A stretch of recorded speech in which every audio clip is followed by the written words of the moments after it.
Hi, this is Fiddler Crab coming at you again from the apocalypse.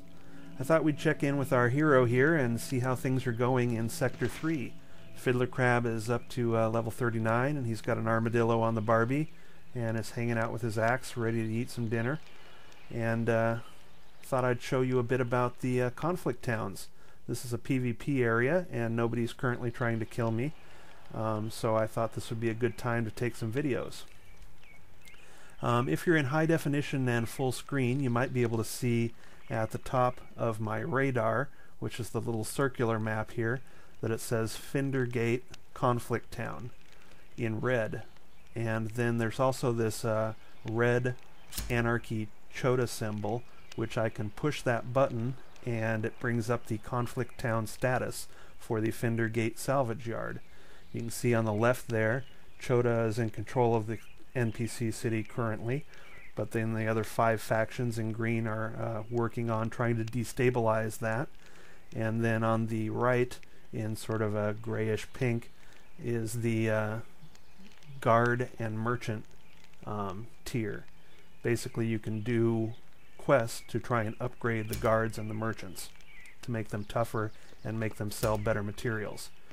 Right at the moment, I'm out in the Chota encampment.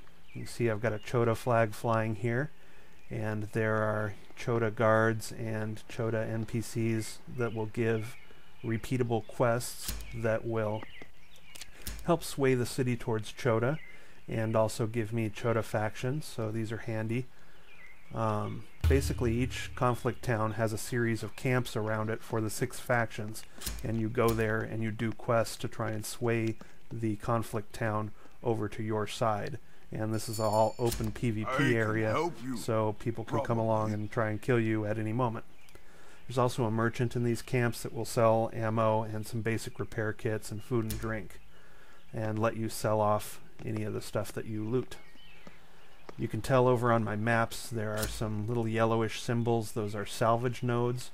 The Fender Gate Salvage Yard has a lot of 120 skill salvage nodes, so it's a good place to go and get some loot materials for crafting. And that's one of the draws of the conflict towns, is that sure, it's a PvP area and it's more dangerous, but it's also got a lot of nice salvage. So I'm going to hop on my motorcycle here and run over to the next camp over. Off in the distance we can see another flag waving, and it's got the enforcer symbol on it. So this is the enforcer camp, which are the arch-rivals of the Chota. And I'm just going to wander over here. Again, I happen to find a time where there's nobody around. The server's still pretty young, so there aren't huge amounts of high-level people in these high-level conflict towns yet. So it's a good time for me to do some shooting of some video. I have a feeling that several weeks from now I would not be able to make this kind of video because there will be tens of thousands of 45th level characters running around this sector. Here I am over at the town crier for Fender Gate, and what he does is he'll show you what control points are needed to destabilize Fender Gate. Basically, since it's currently in Chota control, another faction will have to do a bunch of quests, destabilize it back to neutral, and then take it over and make it into another faction's town. And so let's head into the town. Things are a little choppy through here because I'm recording in fraps gives me a pretty serious frame rate hit. But as we go into town here, we can see we've got a bunch of Children of the Apocalypse, Chota NPCs, that are giving out quests. The guards are of that faction, so of course they're not shooting at me. There are merchants in here which sell materials, and I can do some of these quests that are being offered here to beef up the guards and to beef up the merchants so that they sell better stuff.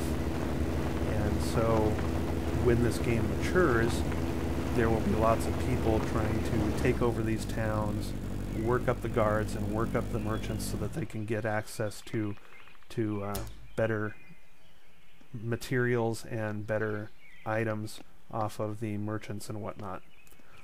And you can see there's a vault here. Yeah, so that's the main story here.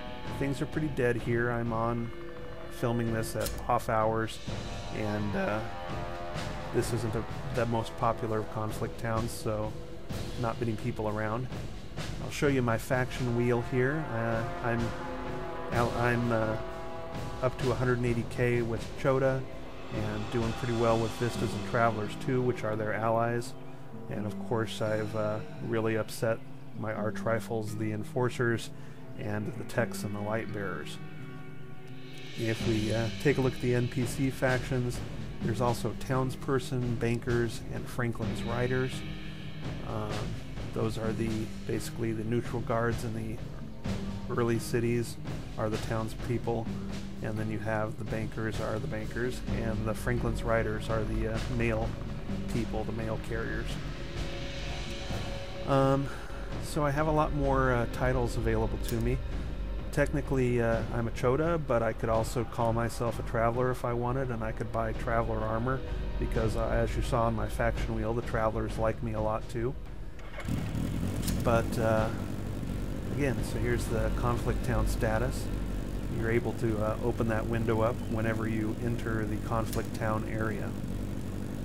And let's head out of the city now and show you a little bit about the warning signs. So you can see here it says approaching PvP zone. And then when I enter the zone,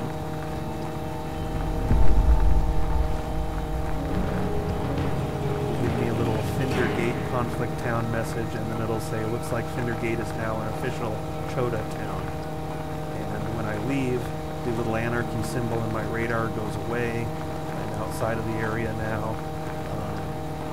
Once I leave the approaching zone, I'm back out in Kaibab Forest, which is the name of Sector 3. So that's how you'll know you're approaching a PvP zone, is you start getting those warnings coming up. So now I think I'll ride my motorcycle up to Banker's Hole. That's the Traveler town in S3, and just show you it real quick. One thing that's interesting about PvP is that once you have declared for a faction and you encounter other people that have declared for a faction, they have a colored line under their name. So other Chota will show up as blue triangles on my radar and have blue lines under their name. And as we see around the corner here, my allies will have a green line under their name, and they'll show up as little green triangles on my radar. And your enemies are in yellow, and then your arch rivals are in red. So when you start seeing colored player characters, that's what's going on there. Anyway, that's conflict towns. I hope you enjoyed the sneak peek. Thanks. Bye.